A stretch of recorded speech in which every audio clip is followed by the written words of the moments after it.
Hi, I'm Erin Power. And I'm Laura Rupsis. We're certified health coaches, and this is Health Coach Radio. This podcast is about the art, science, and business of health coaching. We share our insider tips to help you become a better coach and entrepreneur. And we interview expert guests to discover how they've made it in this growing field. It's time for health coaches to make an impact. It's time for Health Coach Radio. Today's chat is with Dr. Ashely Lucas of Ph.D. Weight Loss, a doctor and dietitian-developed weight loss program. Dr. Lucas has a Ph.D. in sports nutrition and chronic diseases and is also a registered dietitian. She comes to the field of nutrition for weight loss and wellness with a unique background, having spent the first 25 years of her life participating in the rigorous training of a professional classical ballet career. The deeply rooted pursuit of perfection inherent in ballet was for her continuously met with injuries and a constant fight with that ballet-specific body type. She retired from her professional dancing career, understood the importance nutrition played in her own athletic performance, and started along her path to becoming an expert in the field of nutrition and wellness. Dr. Ashely owns and runs 5 brick-and-mortar weight loss locations, as well as a nationwide virtual weight loss program. The program is very high-touch, super effective, and relies on health coaches as part of its delivery. We love to see who's listening out there, so please take a screen grab of your podcast player and tag us on Instagram at Health Coach Radio. Don't forget, the show notes for this episode and all previous episodes can always be found at primalhealthcoach.com/radio. At Health Coach Radio, we're all about raising the voices of practicing health, fitness, and nutrition coaches and helping to drive this exploding industry forward. That's why we started the podcast. Our show is proudly brought to you by Primal Health Coach Institute, an approved educational provider with a national board of health and wellness coaches. This means that our graduates can become eligible to sit for the NBHWC credentialing exam to become a board-certified health and wellness coach. Our fall semester is off and running, and we're currently enrolling students for our spring 2022 cohort, which starts in early February.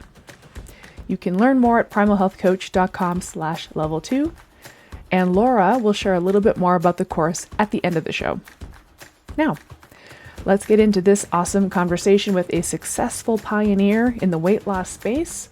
Please welcome Dr. Ashely Lucas.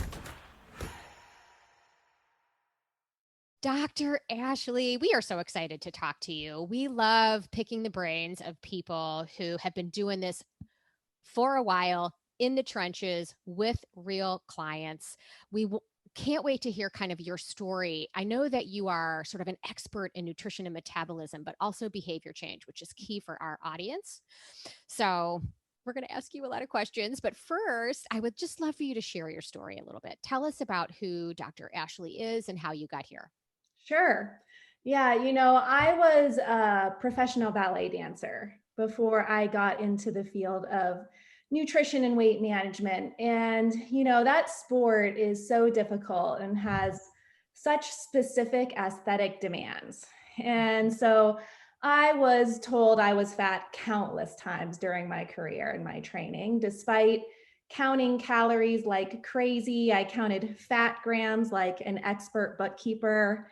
I was always restricting myself and just moving a ton and always injured and never really where I needed to be for my sport, despite all the effort. And so I was flown to perform up in New York City, every dancer's dream. And I landed there, but instead of finding myself in the spotlight, I found myself in the ER. I had no idea what was going on. I thought I was having a heart attack. And after a whole bunch of tests, the neurologist came back and told me that I was simply underfed and overexercised.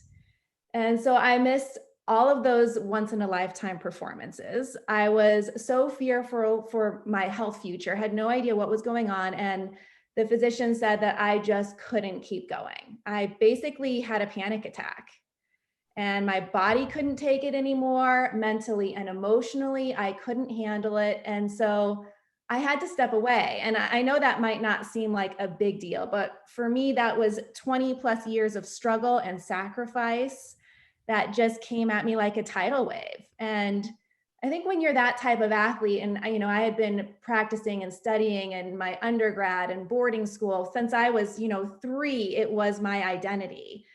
So it was a huge deal. And I feel like I had to step away from it before a lot of people would have said that I really made it.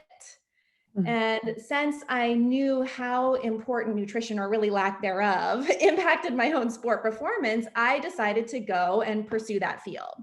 So that's how I went on and I earned my PhD in sports nutrition and chronic disease. And I studied exactly that. I studied what happens inside of us chronic dieters. What happens metabolically, and what is the science behind why, if we chronically undereat, does our metabolism shut down and then we gain fat really easily when we start to eat like a normal person? And then most importantly, behaviorally, what do we need to do to create long-term change and have a healthy mindset toward our bodies and our food and how to nourish our body? And so that's what I went on to study. And then I went on after that and I taught at The Ohio State University, but realized that I had a passion to make dramatic change in people's lives. And I'm not very patient. So I have to see it like happen right away, or else I can't take it. I feel like I'm not imparting change. And so I went back to school, became a registered dietitian so I could really focus on the weight management aspect. And that's kind of where I've come from. Boy.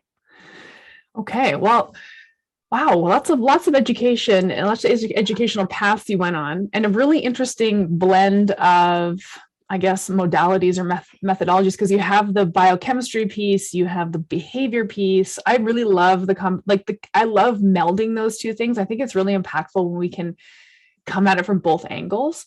One thing that you said that I would love to dive into is what happens in the bodies of chronic dieters from a metabolic standpoint. So I know that's a huge question. Like, I tell wrote me that everything. down too. That's a great Yeah, question. but I'd love to know. I mean, because we do understand the concept of metabolic adaptation. Like, if you diet long enough, your metabolism is going to slow, just to match the fuel inputs that you're providing, which are ever smaller. And then there's a lot of language in the weight management, weight loss space about whether or not the metabolism can bounce back. Is it fixable? So can you speak to that a little bit? Just give us the Coles notes, I guess. Yeah, as a part of my study, what I looked at is I looked at a group of professional athletes who chronically underate, and I pair matched them to a group of recreationally active individuals who had the same amount of muscle mass. Mhm. And so you would think that the athletes, because they're so active, they were working out so much more with the same amount of muscle mass, would have a higher resting metabolic rate than the pair matched controls. But it was quite the opposite. Those athletes had a resting metabolic rate that was depressed by about 600 calories compared to the individuals who ate quote unquote normally but had the same amount of muscle mass. So from my research, and then we found they were female athletes, and so we found that they had female athlete triad, they had menstrual irregularities, increased bone issues, osteoporosis, stress fractures. So can the body bounce back to that? I haven't researched that.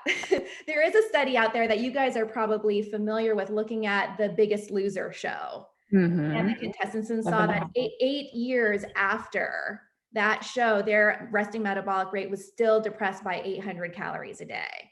So we can do significant damage for sure. But I do think there are ways to overcome it. And if we can shift the body metabolically into more of a state of fat burn, increase metabolic variability, then we can get beyond having to just look at calories in and calories out and be stuck in that yo-yo. So Cool.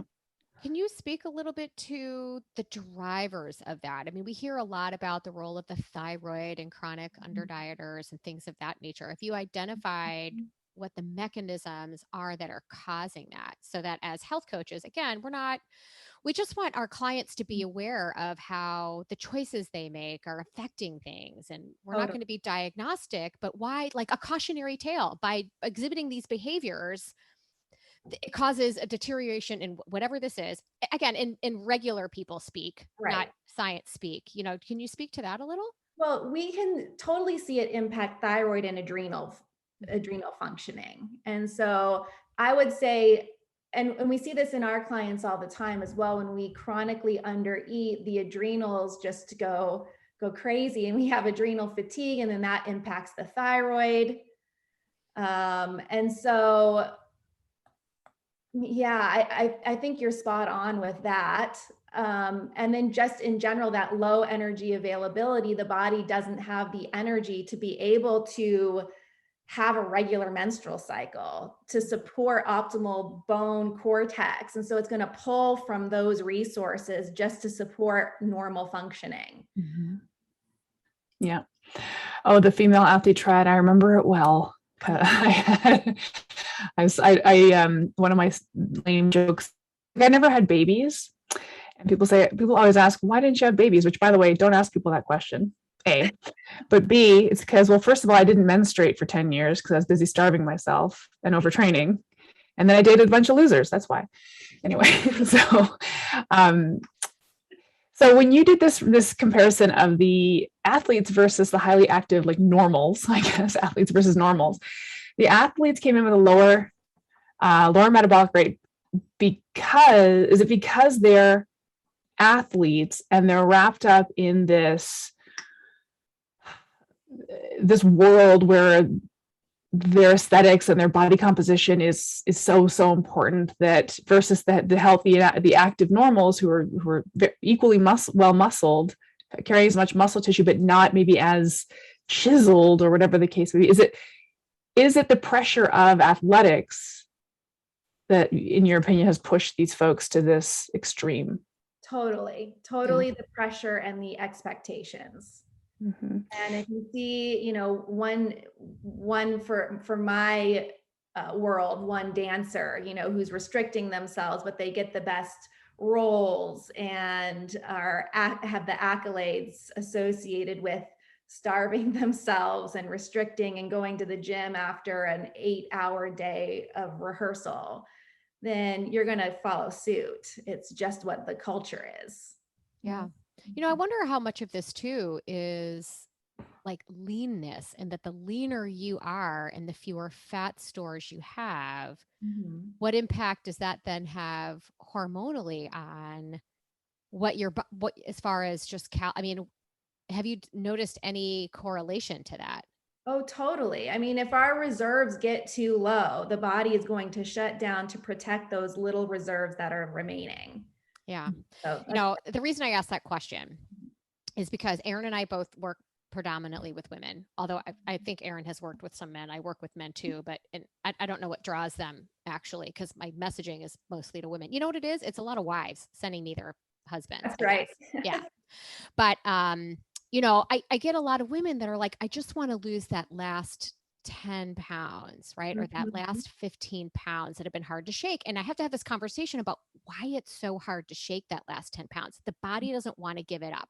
Right. And so I would love to have a better formulated answer for these women as to why that is. And then the consequences of staying as lean as they think they want to be for the long term.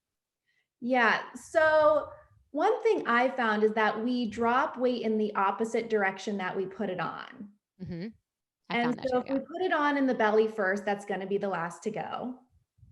I think those last few pounds, and depending on how many pounds in general we've had to drop, the extent of it, they are like the dirtiest. I mean, they're toxic in there. They've been in there for a really long time. They have the most emotions tied to it. I think that the process of dropping weight is a process of letting go of this excess fat weight, but also the emotions that are tied to it. And so sometimes we emotionally don't want to give that up, that story, those thoughts that have been with us, that fat weight that's been with us for a long time and has maybe protected us in different ways. So there's a lot going on. There's the metabolism there, but there's also the mental and emotional component associated with that. It's the last weight that we're going to let go of, and it is just dirty in there. This is so interesting to talk about, because we just spoke last week with someone who works in sort of dealing with trauma and childhood, adverse childhood sort of experiences and how that relates to health and specifically fat loss. And this idea that we were talking last week about, I've had clients that do this, and I'm sure we all have, where it's like they're steadily losing fat at a really nice normal pace, and they get to a certain point where there's some success and it's scary, and they can't get past that point. And that's what clients will say on the phone when you get on a discovery call.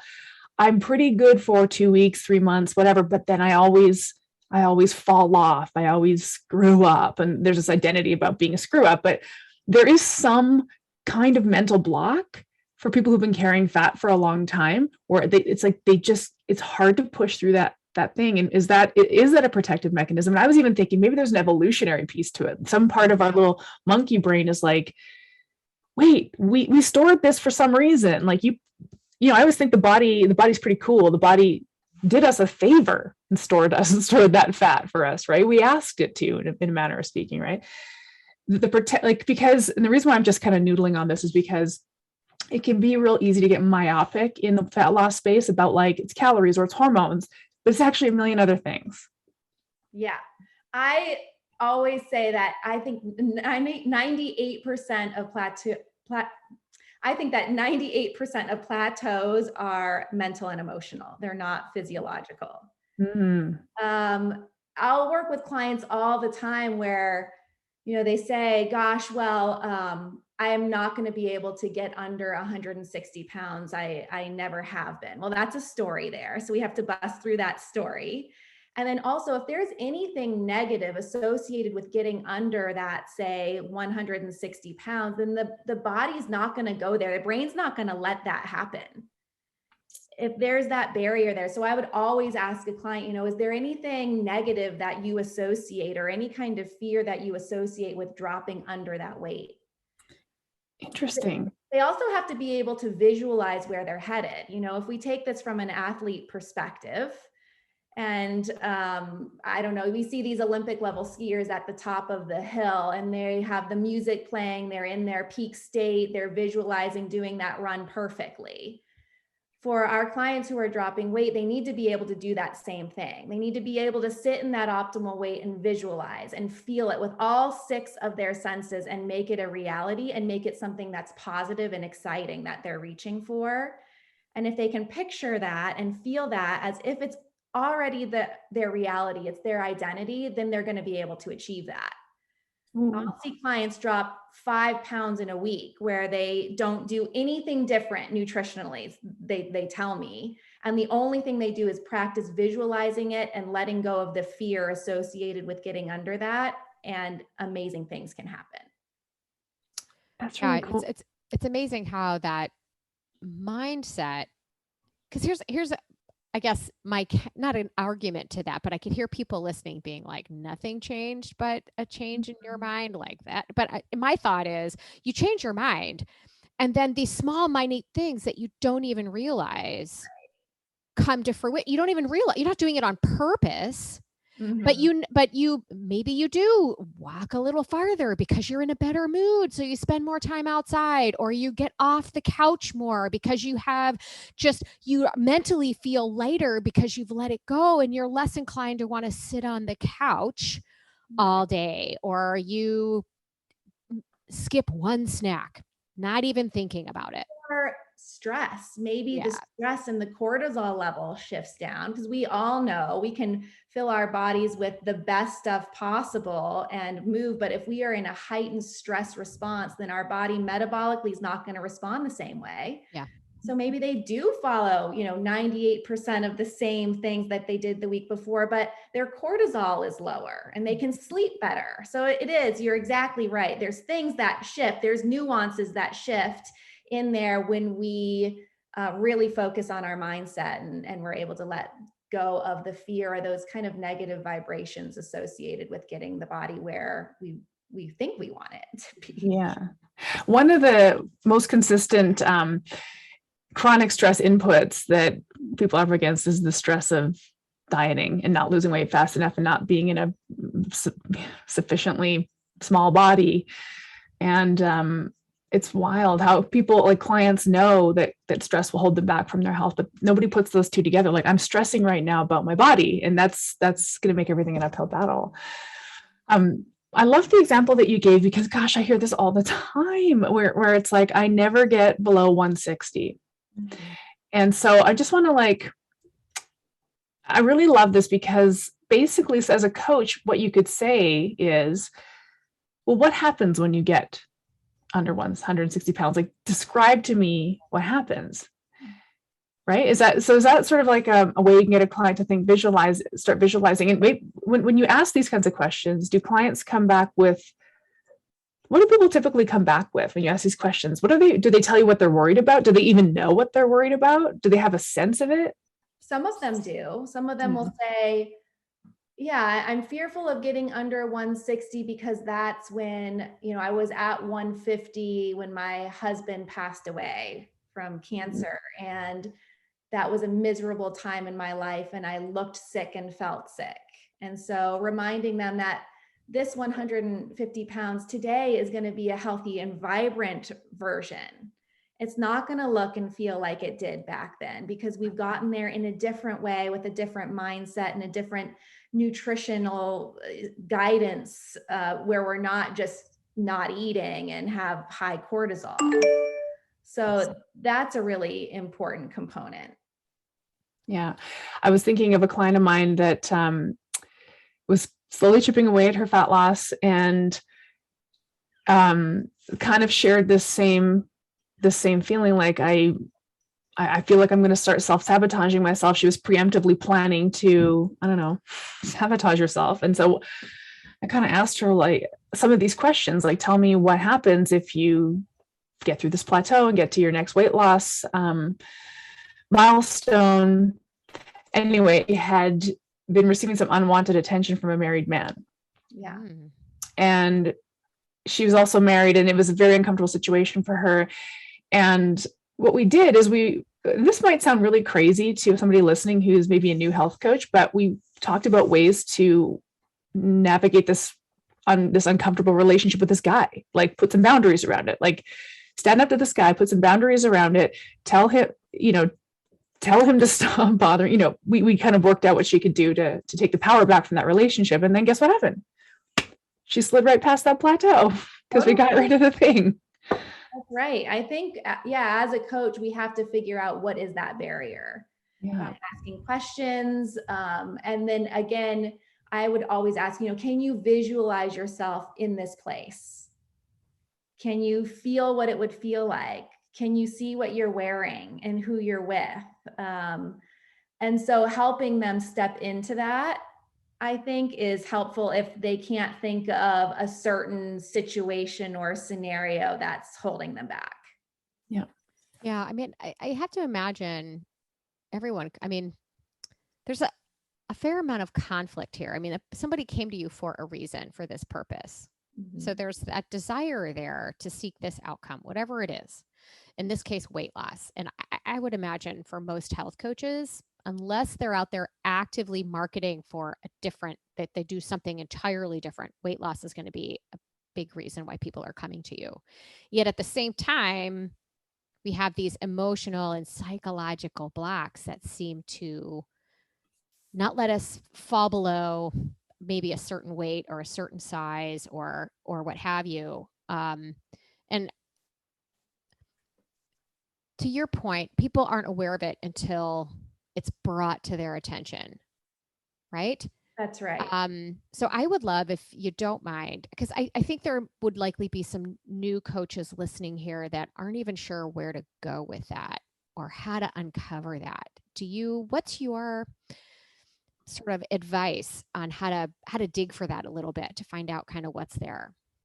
Well, at the beginning, whenever I'm chatting with a client and helping them realize if they are ready to make a change, is that, are they ready to make a change? Because in order to do anything, their desire to change has to significantly outweigh their desire to stay the same. So I always ask a potential new client, like, why today? Why are you at threshold, and why is your desire to change so strong? Because that's the first step. And we know that that why is key, and creating a why that's bigger than yourself. So helping that client establish that. And I always imagine that a client who comes to me knows in their heart that they're ready to make a change, or they wouldn't have gone through all the steps to investigate what we do and show up and sit with me. Mm-hmm. And so understanding that in your heart that they're there for a reason and for a purpose, and you're simply opening up the door to allow them to make this emotional decision with their heart that they are indeed ready to step into a new change. So I think helping them, I always look at an initial consultation with a new client like that, is that I'm just allowing the client to say yes to something that they know they really want and they deserve. Mm-hmm. So that's the first step. And then a lot of times I don't think you can dig into what the barrier might be right at the beginning. And so that's just going to be over a process of creating a trustworthy relationship with your client.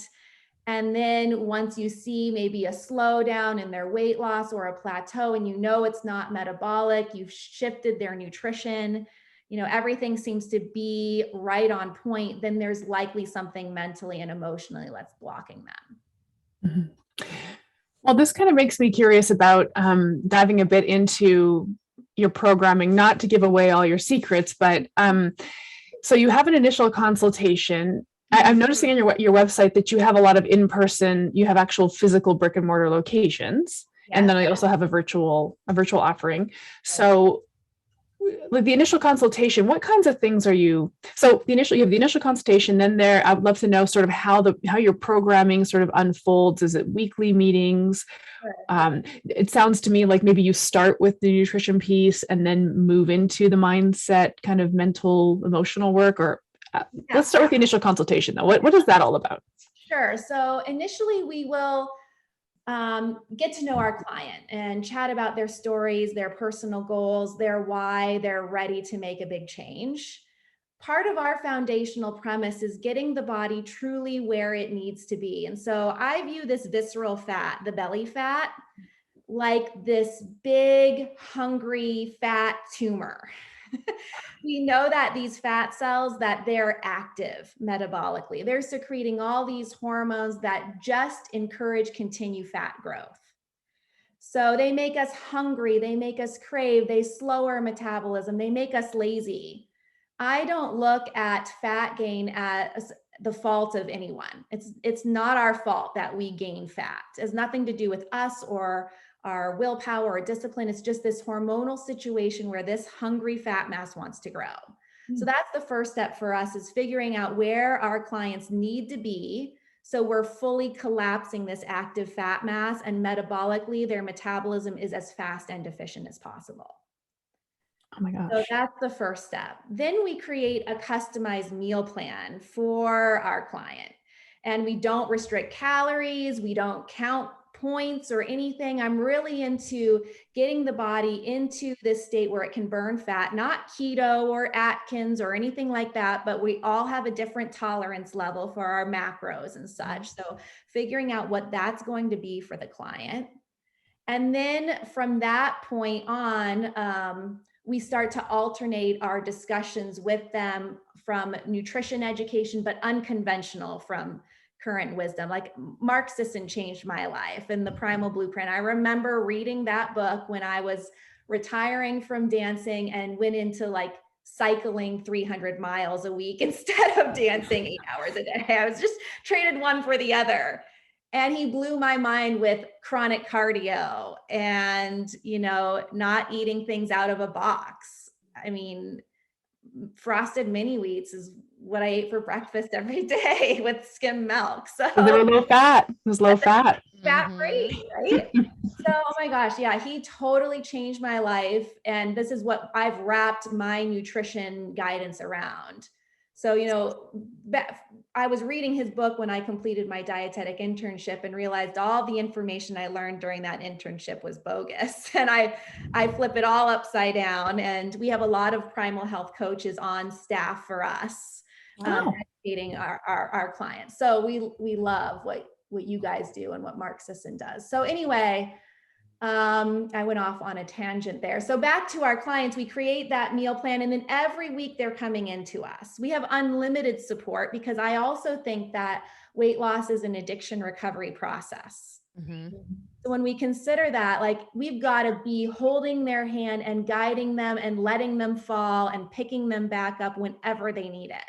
So every week we're helping them with whatever they need, but at least once weekly, one-on-one sessions with our coaches and our nutritionists and our addiction recovery specialists. And we talk about nutrition from this unconventional viewpoint, and then we alternate those discussions with a lot of behavioral work.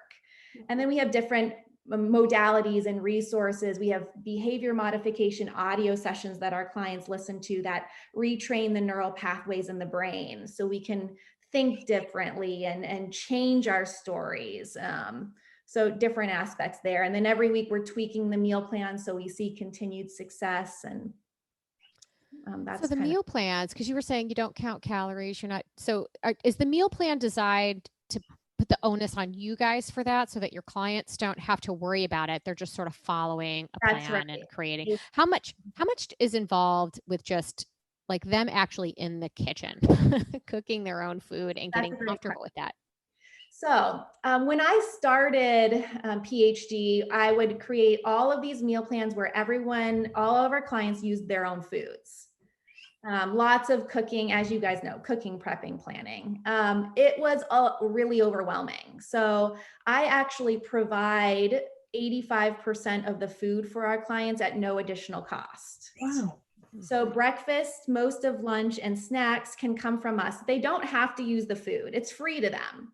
So they get to decide if they want all of their own food or if they want to start with us helping them. And then their dinner meal, no matter what, is on their own because it's about learning. It's little baby steps. Mm-hmm. So we'll guide them on grocery shopping for their dinner meal and recipes and dining out guides, all that they need to know for dinner. And then we go on and then we practice lunch on their own after a few weeks. And then we practice breakfast and then snacks. So by the time we get the body into its sweet spot, metabolically where it needs to be, they're not dependent on anything. They understand their eating style. They know nutrition. They know their story, and they're self-sufficient. Oh my gosh, I'm like fist pumping because I don't know if you agree with this, but I've always felt that behavior change is easier when biochemistry is online. Yeah. So if you get we can hold someone's hand to get metabolism firing, and appetite signals are different now. Everything's quieter in the cravings and hunger realm. And then it's just way easier to practice grocery shopping, to practice prepping food and making food and fending for yourself. I think it's a really cool, actually, it's kind of my dream is if I could take my clients and feed them for the first couple weeks until their biochemistry came online. And then it's like, okay, now we're going to work on this behavior change piece. I think it's so slick. It really works well, obviously, in a brick and mortar location, in a situation, but maybe not so much virtually, be a little harder. Yeah, for our nationwide clients, they have all the same support. So we just ship everything that they need to them. Amazing. Wow. That is so cool. What are those foods like then? Are they pre-packaged foods? They are. Okay. Yeah, they're pre-packaged. It's just the way that we have to be. But I've handpicked them where the macros, the amount of protein, fat, carbs are right where I want them to be to quiet those cravings and the hunger. I always say to break the ties with the foods we say we love that aren't loving us back. Yeah. To let go of those addictions to sugar or, and just that ravenous hunger, just like you said, Erin, it's totally right. You can't make any kind of change if your body is just totally out of whack.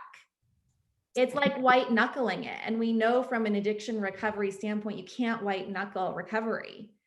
Yeah. And so we've got to get them through that hump. So the foods are just a helpful tool in getting them where they need to be. Yeah.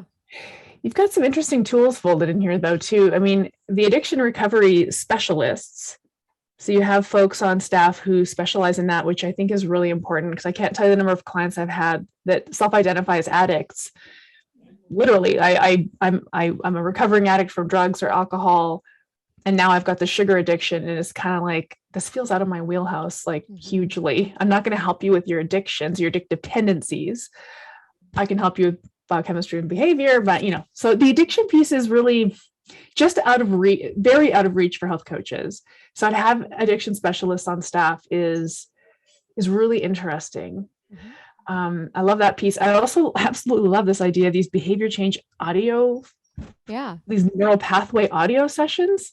Are these like meditations, affirmations? Like, how often do people listen to them? Well, how often should they? I would say at least, like, I would love one a day, but our goal is 1 to 2 times a week. They work with binaural beats in the background. So using headphones, earbuds to really create that change in there. They're amazing. Yeah, really cool.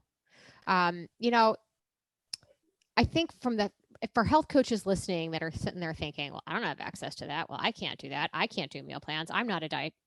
Okay, let's stop focusing on what you can't do and start focusing what you can do. Like perhaps find a like-minded dietitian that you can reach out to and partner with. I used to own a gym, and we had a company that would come deliver meals to the gym. It was called Kettlebell Kitchen. I think my partner's using another guy now, and they break their macros down in every single meal, and you can pre-order them. It's not cheap. It's like $12 a meal, maybe, but it's not outrageous either. You spend a lot more on crappy food eating out, So there are services and tools that are available to you, because I 100% think you're right. I think the biggest reason so many people fail off the bat on their own is that they're trying to do too much at once, and it gets super overwhelming. So the more that we can help, this is right in the wheelhouse of a health coach, which is providing resources for our clients to help create that bridge to behavior change and metabolic flexibility and all of these things. None of this stuff happens overnight, but we can certainly help focus on the mental game, mindset switching, providing, helping the client translate what their body's trying to tell them. I hear it from my own husband. I don't know how many times I've told him the same thing. Like, I don't understand why I feel. And I'm like, gee, I saw you snarfing down, insert whatever stuff he came walking into the house with. Gee, I wonder if that has to do with the fact that you don't have any energy to get off the couch and get a workout in. Like they know these things, but we need to actively work with them to help connect the dots. Like, oh, even though I think intellectually he knows these foods don't serve him from an energy point of view, unless I literally am like, aha, I saw the Dairy Queen cup in the car, and half an hour later, you're telling me that am I sleepy and I want to take a nap. This is the role that having that personal relationship and the aha, and helping them have that aha moment is so important. But when they're trying to think, okay, so now I got to remember to go to the grocery store. I got to remember to cut everything up into the right portions. I got to remember to meal prep all this other stuff so that I can be successful for the week. If they have the means or the resources, and depending on where they live, some of these things really can make some sense. It's okay if it's a quote unquote crutch for now, if it helps you along the way, right, to get where you need to go. Oh yeah. It's all just a tool. Mm-hmm. It has to be simple, or else we're not going to make a change. And it's so easy to slip back into old habits and behaviors. Yeah. And our health coaches are what makes change for our clients possible. So what you guys do is the number one most important piece. I mean, I have a coach, and she reminds me of all the things that I fall back into. I was chatting with an individual who is a coach, and we were talking about sleep habits, and she realized that she's scrolling on, Instagram for an hour before she goes to bed and is having trouble with sleep. So we all need those things. We all need a coach to move us in the direction that we want to go. So, and then just realizing that it does take a team. And so for us coaches out there, collaborating with others in the community, and then we'll raise one another up. I think that what you said, Laura, is awesome. Great idea. Yes, love that. Okay, let's all just collaborate and raise each other up. So we don't have to have all the credentials in the world. We can collaborate with somebody who has the credentials we don't have. We don't need them. We bring something to the table. It's exhausting trying to get all the credentials, and it's just not worth it. Honestly, I mean, your whole dietetics education was just like, what even is this, right? I know. Why am I doing this after I was just, doing my doctorate work for 6 years? Oh gosh. Food safety and sanitation. Why not? Well, one thing that you mentioned when you were kind of just your programming and how you work with people, you said, I jotted this down as you said it. You said, let them fall and pick them back up. Literally, we need our clients to screw up, because that's where a lot of the learning happens for them. And that's where coaching, that is the coach approach. That's the coaching conversation. A well-constructed coaching relationship enables the client to screw up, fall off the wagon, whatever stupid diet culture phrase we're going to apply to it, and then figure out how to right the kayak. I really mix my metaphors there, but you know where I'm going. And that's my favorite thing to do as a health coach. When a client gets on the phone and says, I had a really bad week, I had pizza and birthday cake. It's like, all right, great.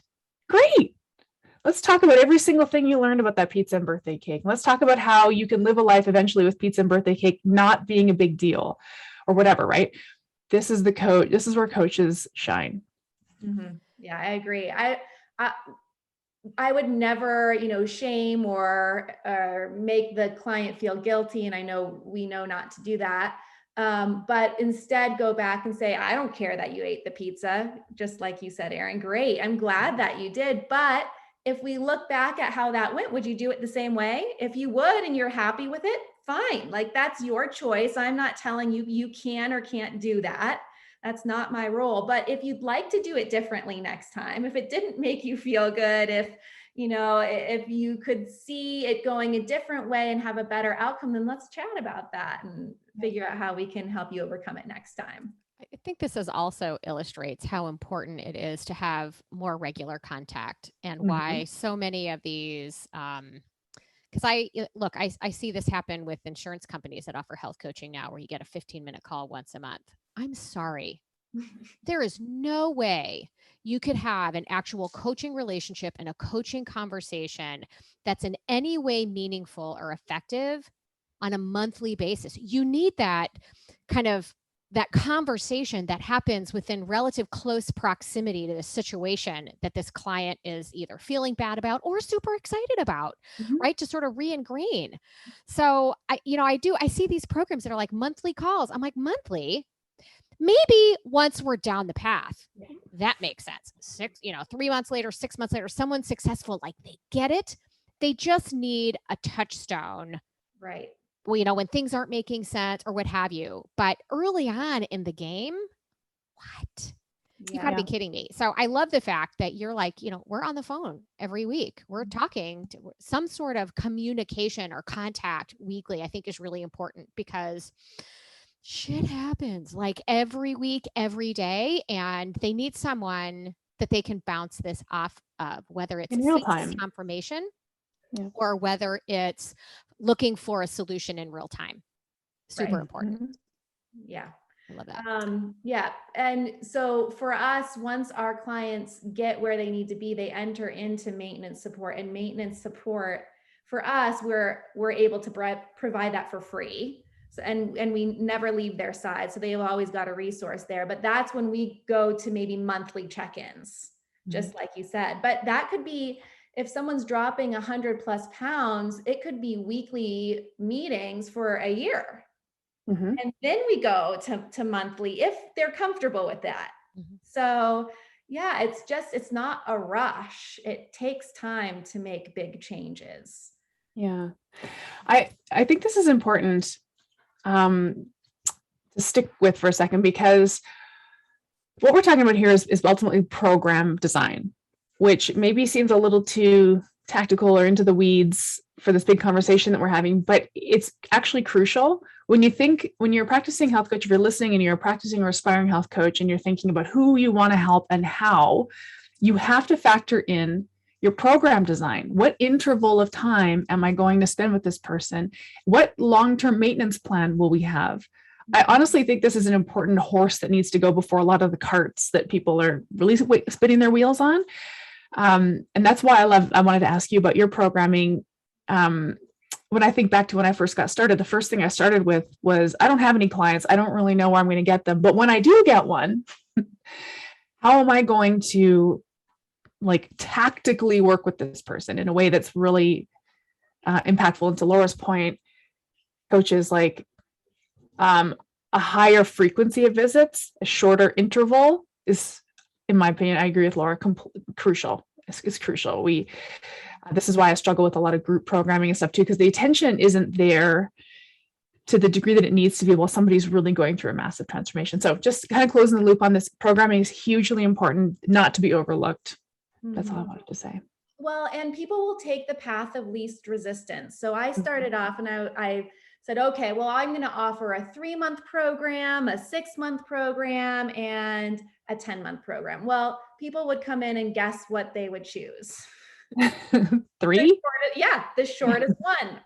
Always when it wasn't what they needed at all. So I think really looking at what's going to serve the client best, and don't be afraid to express that and to create something that the client really needs. Even if you think it might be more expensive than they can afford, it probably isn't. Like, just do what's going to be best for the client and for you. Yeah. Don't sell yourself short. Yep. I would agree with that. It's, Erin and I, we talk with coaches all the time about programming, kind of what they do. And, I always lead with sort of a 3-month program, but I make it clear what they'll get in that 3 months. And way more than half of the time people sign up for more than 3 months. They re-up with me regularly. And that's because typically, look, again, it depends on the size of the transformation. You mentioned this, right? It depends on exactly what it is we're trying to solve for and just how much we're going to need to make our way through. Typically speaking, in 3 months, what I hear is, I know what to do now, but I'm still having some trouble doing it. Or I feel like I'm okay. Like I can, if I had to do this on my own, I'd be okay, but I don't feel ready to yet. I'm just not ready to let that go. It's typically more often than not 6 months or more.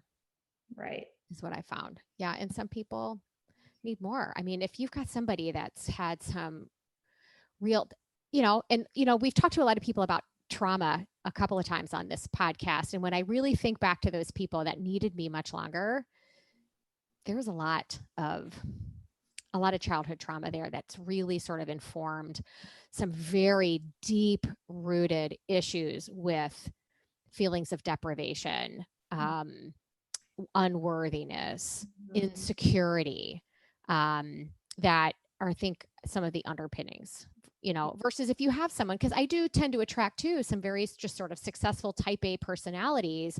And the reason for hiring me is because they don't have the time to mess around. I just want to hire someone that I trust to get this done. Boom. And so they might not need me as long. They're very targeted in how our sessions go. Like, they want to lead it. They've got a whole list and agenda of what they want to cover, right? Versus somebody else who's still coming to you and still looking to you to lead. It's going to need to be a much longer relationship until you start to see those sessions switch to the client having the confidence. Totally. That session. Yeah, I agree. Yeah. So, but to your point, you're right. I think most people are going to gravitate and I wonder how much of this too is, well, clearly the 3-month program is just going to get where I need to go in a shorter period of time. Why wouldn't I choose that? No, that's not how it works. That's not how it works. No. True. The maintenance thing has got my wheels turning. So I love this idea of like, you have free access for life, I presume, to these monthly sessions. Are those one-on-one sessions, or are they done in groups? One-on-one. Amazing. Yeah. That's really nice. So you must have a lot of coaches on staff, because I just feel like as you would graduate more and more clients, this exponentially becomes maybe quite a big collection of clients in maintenance mode. Yeah, it does. But then as people get it once they're in maintenance, probably after a year of being in maintenance. Maybe it's every quarter that they stop in, they email us. But yeah, in our busiest office, we probably have 10 coaches. Wow.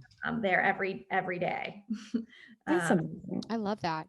It's interesting because we are hearing, how about it, Erin, more and more true like entrepreneurs like yourself that are becoming an employer of health coaches. And we're seeing this opportunity rise all the time. And I was having a conversation with somebody who's a veteran who would love for the VA to pay for our certificate.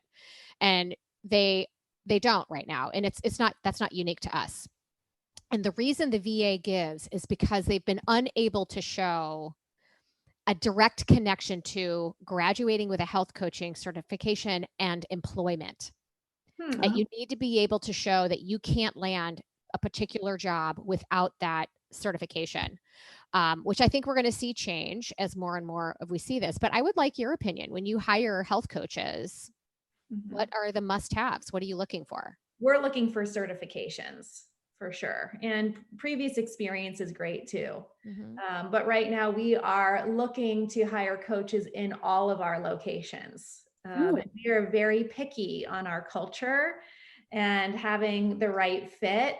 And we are obsessed with our team and everyone who is a part of it, really, fitting with our core values, which are a little bit out there. But yeah, I think that health coaches, and my husband also has a practice looking at personalized medicine and DNA genetics, and he's hiring health coaches. So I think you're spot on. There is a demand for it, and a demand for really well-trained health and certified health coaches. I think everyone and their brother professes to be a nutrition expert and probably a coach too. We're probably all in there. And so having that certification and experience is really important. Okay, awesome. Because actually, as you probably know, health coaching is not regulated. So literally anybody can just call themselves a health coach. But just because you can call yourself a health coach and because it's not regulated doesn't mean that there's no point in getting a certification. There's absolutely a point in getting a certification because it will teach you how to coach.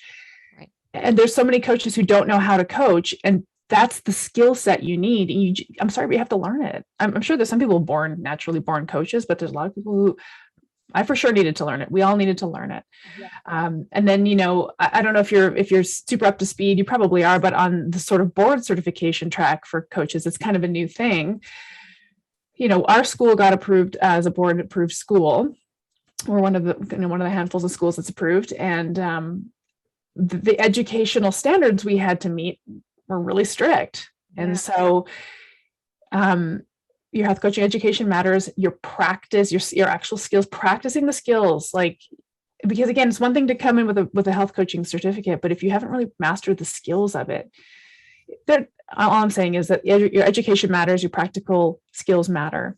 And I love that you are a stickler as an employer, that you're a stickler for this, because I think that's what's going to help, as we touched on earlier, lift this whole industry up. And more importantly, help people. And our people know, and they deserve the best. Yes. And they know when there's someone in there who's not trained in getting them where they need to be. And it's easy, I think, for a person to come across wanting to help an individual, but maybe not doing it in a way that comes across as empowering, and maybe instead comes across as more shameful. Not that they mean that. Right. No. Easy not to say the words in the right way, and be aware of the person sitting across from you and where they're coming from. So that training is really important to know how to read people and how to coach effectively. Yeah, when Erin and I are both board certified coaches, and when we were kind of just gearing up to take that test, the questions they ask are very situational. And the questions they ask also aren't no-brainers. It's not like one or two answers are plausible, the rest are obviously wrong. It's not like that. All the answers to the questions, depending on sort of your mindset as a coach and your approach to this, all seem plausible. But inevitably, at the end of the day, So for any of you that are planning to sit for the board, at the end of the day, the answer to the question is always the one that is framed in a positive place and that is looking for a positive response from the client, right? So not what do you think went wrong, but what did you learn from this? Or what could you do to make it even better, right? It's this small change in how you frame that question that elicits a positive frame of mind from the client instead of being mired in what went horribly wrong. And then I'm like, wait, I did something wrong. I didn't think that I did anything wrong, because to me, it was a big win, Yes. Yeah, and these are the things you learn when you are actually a certified coach. Yeah. And it's really interesting when you really kind of dig into the psychology behind coaching and behavior change. There's a lot of things that seem like not a big deal. These are small nuances, but they're big. They're big as far as the response and the mindset of the client. And so that's why we think it's just sort of so important. And I love that you've built this entire just sort of allied profession. So you've got your brick and mortar locations. Are they all around kind of the Asheville area, or? No, well, we have here in Asheville and Greenville, which is in South Carolina. And then we just recently opened our Charlotte location last month. And we started all of this. I started this in Colorado. So we have a location in Durango, Colorado, and Farmington, New Mexico. So we're in lots of states all over. Oh my gosh. But you also have a virtual program, is that? Mm-hmm. Yeah, we've had a nationwide program for about 6 years. And that was really fortunate for us. When COVID happened, we were able to pivot really quickly. And since then, it's just helped us to help people all across the country. It doesn't matter where they live, or if they're, wanting to have services at home and they're even local to us, we support them in that way too. So do you find a meaningful difference in the outcomes of your clients that you're seeing face-to-face versus remotely? Because I get this question a lot. My role at our school is as admissions director, and I have people asking me, what's better? Or how are people doing this? And so, my practice, especially when I owned the gym, was about half in person. Mm-hmm. And then the other half were people that were remote. And I don't know if I saw a meaningful difference in outcomes. The ones that were coming to me from the gym did. I could control the activity. I knew when I saw in their face, you know what, you need to go home. You did not take a rest day yesterday. You went running, didn't you? Like I could tell because I'm there in person. So there's that. But, the clients that I saw remotely had fantastic results too. But I'm curious from you, what do you notice, I guess, about the benefits of being in person versus remote? Do you think one is more impactful than the other? So no meaningful difference for outcomes. Mm-hmm. So same experience as you. They have great success. It's interesting because we had a lot of at-home nationwide clients in Charlotte before we had our brick and mortar space. And now since we've opened, they're all coming into our brick and mortar space. So we really get to talk to them about it.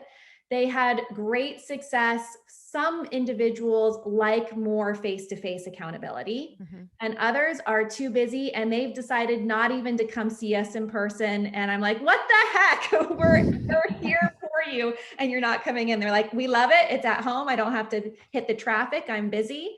Mm-hmm. So both are equally effective. It just really depends on the individual and what they need. Awesome. Oh, that's good. I'm in talks with a local establishment here to open a little brick and mortar something a few days a week. And I would say half of my clients are probably local and then the other half are just all over the world. But I'm wondering who of my local clients will want to hang out in person, because I think the same thing. These phone conversations are so convenient for everybody. And I don't even do it over Zoom. I'm just like on the telephone. Because even Zoom, you're tethered to a computer. It's like, no, you can take this call anywhere. And I'm actually really curious if there will be a section of folks who I think there are, who want that in-person experience. There will be inevitably, but they do so great over the phone and love it that I was really surprised. Probably 40% of our clients chose to come in and the rest stayed at home. Okay. Very cool. Meaningful number though, 40%. Yeah. Yeah. It was fun. It was nice to have some clients already where we're going in and not having to start from ground base zero, but yeah. Oh my gosh, this is also cool. I'm really grateful. I think your programming sounds so interesting. Just everything that you're doing for your clients for weight loss. It's such a client-centered approach to it, which warms me. I just think that's amazing. And I love that you're hiring health coaches. This is just really cool. So I guarantee you're going to have a lot of folks interested in learning more about what you do. So tell our listeners where we can track you down. yes. Well, check out our website, which is myphdweightloss.com. I have a free ebook downloadable on the website, so that's pretty exciting. And then we're all over social media. I have my own social media pages, Dr. Ashely Lucas, and then we have our PhD weight loss social media pages as well. That's pretty much it. Amazing. Awesome. Really cool. And you said you are actively hiring health coaches? Do you have like we are. an application process for anyone that might be? We do. Yeah. So that's a great question. If anyone is interested in applying, we would love to review their resume. And the best email address for that would be team@phdwl.com. Awesome. That would awesome.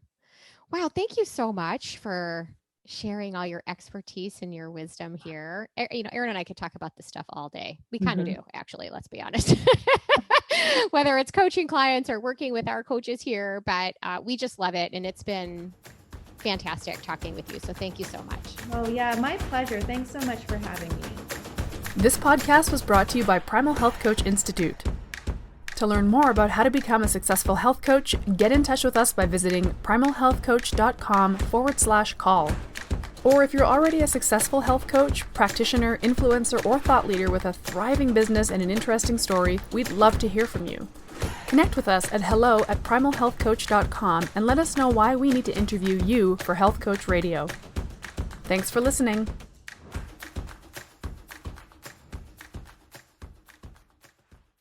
Well, if you've been listening at Health Coach Radio, you'll know that we're all about raising the voices of practicing health, fitness, and nutrition coaches, but most importantly, helping to further legitimize this exploding industry. Erin and I have disclosed often that we're on the faculty of the Primal Health Coach Institute, founded by none other than the health and wellness legend, Mark Sisson. And we've interviewed dozens of guests from just about every different health coaching program you can think of, and who practice in just about any conceivable way you can think of. But our allegiance is to the health coaching industry in its totality, first and foremost. It's our desire to continuously and unapologetically lift and promote this industry that nudged us to create this podcast for you in the first place. It's this same yearning that encouraged us to take the educational offering at our health coaching school to the next level. We are so proud to offer the Primal Health Coach Level 2 certification course, which, when combined with our primary course, the Primal Health Coach certification course, not only satisfies the educational requirements to sit for the board exam, but is specifically designed to teach advanced coaching mastery. You will work closely with a small class of peers through this 12-week, very intensive, live online classroom experience to learn how to execute a coaching relationship that is truly transformational. You'll learn and practice how to ask powerful questions, what it means to hold space for your clients, but most importantly, how to actually do it. You'll learn about the craft of motivational interviewing and the nuances of habit change, goal setting, and accountability, and how to nurture your client's own inner knowing, their intuition, and their own self-efficacy, so that they will graduate from your care a truly transformed person. You want a big, successful, powerful coaching practice. And maybe you're devouring our episodes looking for the silver bullet that's going to launch your business into the upper echelons. We've said it a million times and we'll say it again. Your coaching skills are what will make or break you and set you apart for success in this field. So if you're looking to level up your coaching skills, and maybe dial up your credential and become a board-eligible health coach, look no further. You can learn more about PHCI's Level 2 program at primalhealthcoach.com/Level 2. But if you would value talking to a real person about your path to being a masterful coach and perhaps a board certified coach, book some time with me personally. You can access my calendar at primalhealthcoach.com/call.